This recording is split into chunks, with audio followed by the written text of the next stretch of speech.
when I got up there in the line, she took my temperature. She said, well, you don't have a temperature. And right then I started to cough and I coughed up blood. And she was like, no, just pull over. She was like, just pull over. The doctor's going to come out.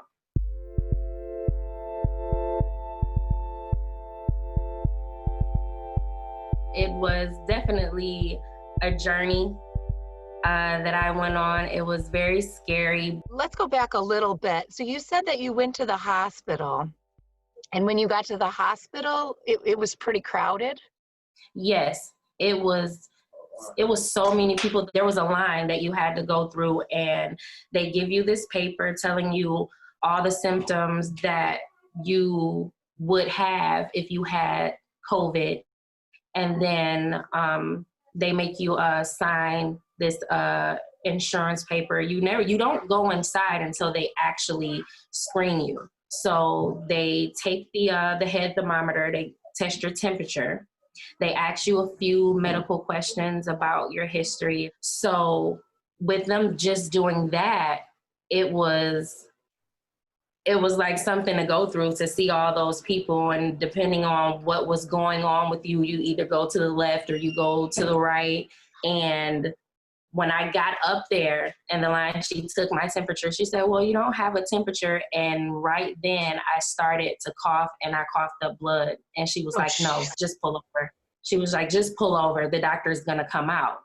And the doctor came out and he just looked at me and he was like, what's your name? I gave him my name. They read my medical information and he was like, you have asthma? Yeah, you're going to be here. You need to go and park your car because you have to come in. And then the receptionist called my cell phone and got all the information that she needed to put in the system. And I went in, they put a sign on the door to alert people that it was a possible COVID patient in the room. And then they swabbed my nose. And in less than 24 hours, they called me like, yeah, you tested positive for it. So they sent you home in that 24 hours? Mm-hmm. And so you went home coughing up blood. Mm-hmm. And went home as a single mom to take care of your kids. In their opinion, when I actually did go to the emergency room, their thing was I could actually breathe on my own.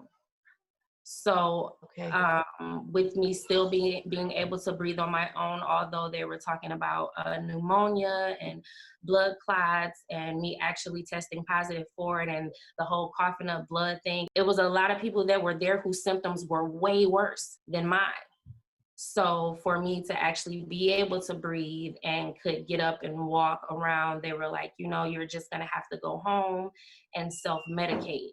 I had to quarantine myself from the kids. And my oldest brother had it as well. So it was like we couldn't send the kids over to him. And so I had to keep them, and my oldest son, with everything that he does with basketball, I don't want to risk him being sick. And they were saying one of the things were that metal, the virus attaches to metal. So with the incident with my oldest son being shot last year in November in his leg, he has a bullet in his leg. Yeah. Just hanging out with some friends. And that happened last year to him. So I had to send him away because he was at a higher risk of contracting the virus. So he was gone for 2 months. And it was just me here, the kids upstairs. The worst part was not being able to hug them and, them being able to come downstairs with me. So my oldest daughter, she's so independent and I love her for it. She took care of her little brother. She was literally my everything during this time. She was such a big girl and she did it like it just came natural. She would stand at the top of the stairs with my 3-year-old son and she would yell down, "Hey, mommy, how are you feeling today? Don't worry about us. We're fine. I can take care of Josiah." And that's what she would do. I could hear her upstairs doing numbers and letters with him and colors. And She's playing school with him during the whole time. It was just, it brought tears to my eyes because it's like, wow, this 5-year-old girl is being a mom. Was your 5-year-old in school at this time? Yes. She went to the Paradigm School. They were all calling. They were all texting. They were asking, like, do you guys need anything? If there's anything we could do for any of you, just let us know. And that wasn't just a one-time thing. Like, they were consistently calling, checking on me, checking on the kids. They were dropping things off at the house. So it was really, really awesome. And it was an amazing thing to see, just so many people that actually cared. When we find out that there's an issue or a crisis that's taking place amongst the families, we immediately, again, assess the situation and determine how can we help. Yolanda leads community and parent affairs for New Paradigm for Education, the school district Carmen's daughter attends. During this COVID-19 time, there are a lot of additional supports outside of the academic that was needed. And so really navigate those by not just the wellness cause, but as the teachers and principals are making calls, typically they'll send that information to me and my team, and we will address those issues, connect the parents to the resources, and try to help eliminate the barriers to keep them motivated and encouraged and emotionally engaged with their children, especially now more than ever with them being out of the building and in isolation in their home. What resources are available for families that don't have much support? I know Open Arms, previously with St. John Hospital, they're with Providence now. They do a really good job, especially working with people who are suffering through trauma, grief, and loss. 211 with United Way of Southeastern Michigan is another good place to go to get like current up-to-date information. That would be my best recommendation.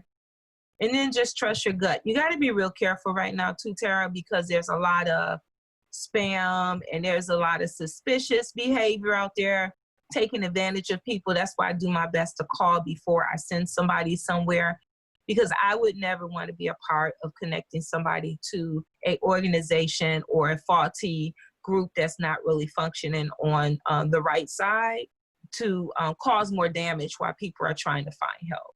So correct me if I'm wrong, Yolanda, but I think a lot of families and parents and teachers that I talk to are all feeling like they want to make the world better. They want this to end, but they don't know what to do. And what I hear you saying is the first thing that everyone can do is listen. Gotcha. And I don't know anyone that I've come across that can't do that. Listen and then lead with your heart.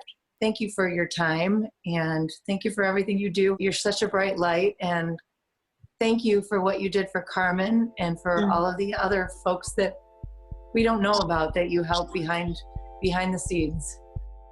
You can find more at onedetroitpbs.org or subscribe to our social media channels and sign up for our One Detroit newsletter.